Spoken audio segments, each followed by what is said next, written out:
Ah, la musique, je la fais à la main. Ou en fait avec les doigts. Ouais, en fait, c'est musique faite avec les doigts. Voilà. C'est le matin, en fait, c'est ternier. Là, on voit l'allée qui mène à l'arrière du presbytère où j'ai dormi. Je remercie d'ailleurs le vicaire, voilà, Pierre, qui m'a ouvert et qui m'a laissé rester là-bas. Et au loin, par-dessus les toits, on voit l'église de Ternier et puis son clocher. Hein, j'ai pas mis la place et tout, ça c'est joli, la mairie, tout ça. Alors J, lui, il attend que je l'emmène, mais c'est pas encore qu'on n'a pas déjeuné. Alors bienvenue dans les pèlerinages de Ben et J pour la mémoire 20. Alors là, je joue à faire des pauses, tac, avec les insertions d'objets. Abracadabra, apparition du bol. Paf. Alors ça, je pense pas que ça sera calé. Hein. Et je fais comme ça, parce qu'en même temps, c'est rigolo, ils apparaissent un peu comme un coup de baguette magique, et ils arrivent de nulle part. Donc voilà.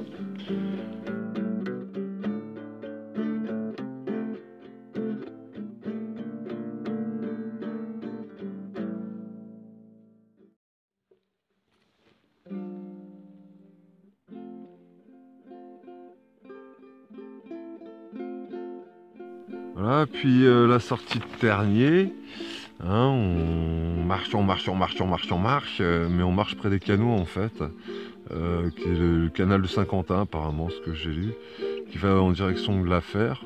Alors bon, c'est un peu sinueux tout ça, mais en même temps, avec un soleil comme ça, une légèreté aussi profonde, la promenade elle est quand même vachement plus allègre au bord de ces canaux-là, quoi.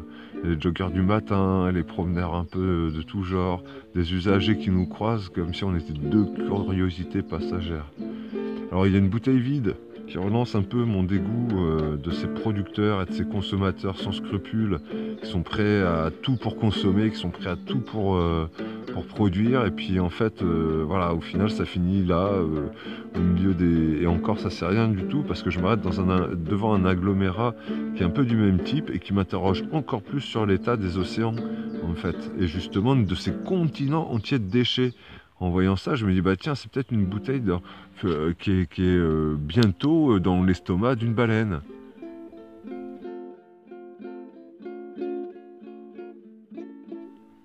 Bon, ben là, on voit une grande statue. Et alors, je sais plus, il y a marqué le nom dessus. Hein. Bah, vous avez qu'à aller à l'affaire, parce que l'affaire, ça reste une belle ville quand même. Hein. Et cette statue-là, elle est tellement grande en fait, qu'elle me paraissait passer au-dessus des bâtiments eux-mêmes, quoi, et tout dominer alentour.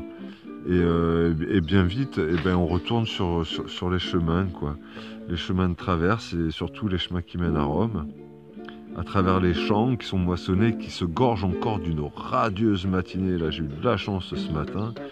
Et ces habitants aussi des pâtures qui nous suivent, curieux de quelques instants. Et compagnons de voyage aussi de ces quelques instants. Ça, c'est un peu magique sur la route. Hein.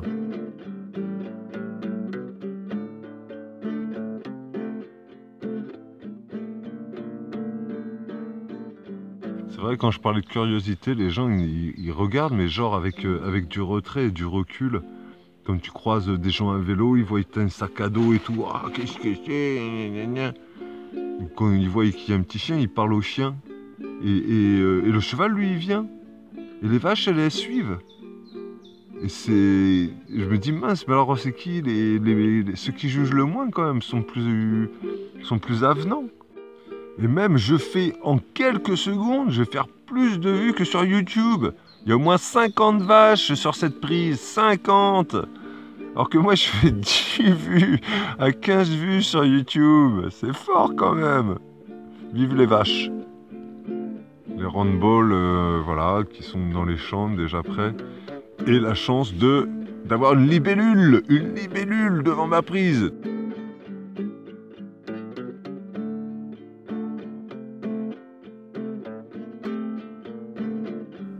Alors ça, je vous laisse imaginer ce qu'il peut y avoir à l'intérieur.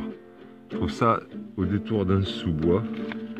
Hein, une entrée comme ça, avec des briques et tout, ça appelle juste envie d'aller voir ce qu'il y a.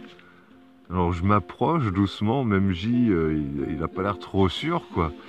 Et je vois que ça continue à l'intérieur, que ça a l'air d'être une cavité.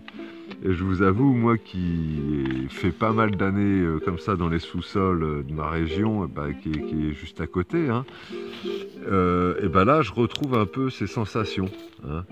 Les sensations du vide, c'est mystérieux, on ne sait pas ce qu'il y a dans le fond de la grotte.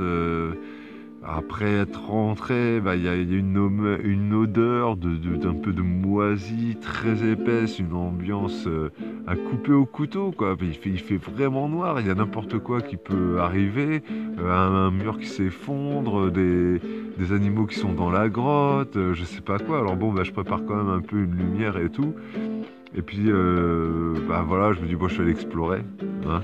Ça fait pas trop pèlerin, mais ça fait quand même partie d'avancer. On explore tous les jours, on découvre un peu par où on passe, hein. Et puis voilà, on trouve des restes de fauteuils, de gens des ados sûrement comme moi, que j'étais ado, c'était aménager une grotte avec les copains. Et ça doit être un peu ça qu'on retrouve là-dedans. Et pas seulement. Pas seulement, parce qu'en fait, j'ai trouvé un peu en avançant une sorte de couloir qui montait et qui est obturé au final. Je pense pour éviter que les gens ils se perdent dedans ou ils fassent des conneries. Et en fait, ce couloir, je l'ai trouvé grâce comment ça s'appelle, à des restes de porte-fils de télécommunications, je pense qu'il y avait au plafond. Voilà, et puis après, faut quand même ressortir parce que l'air, il est pas agréable vraiment ça pue, quoi. Et puis il y a eu plein de passages de plein de personnes différentes, tout ça, quoi. Donc voilà pour le mémoire 20, en espérant que ça a été intéressant. Et puis voilà, ensuite ça va être direction Lan et après encore, hein, encore voilà.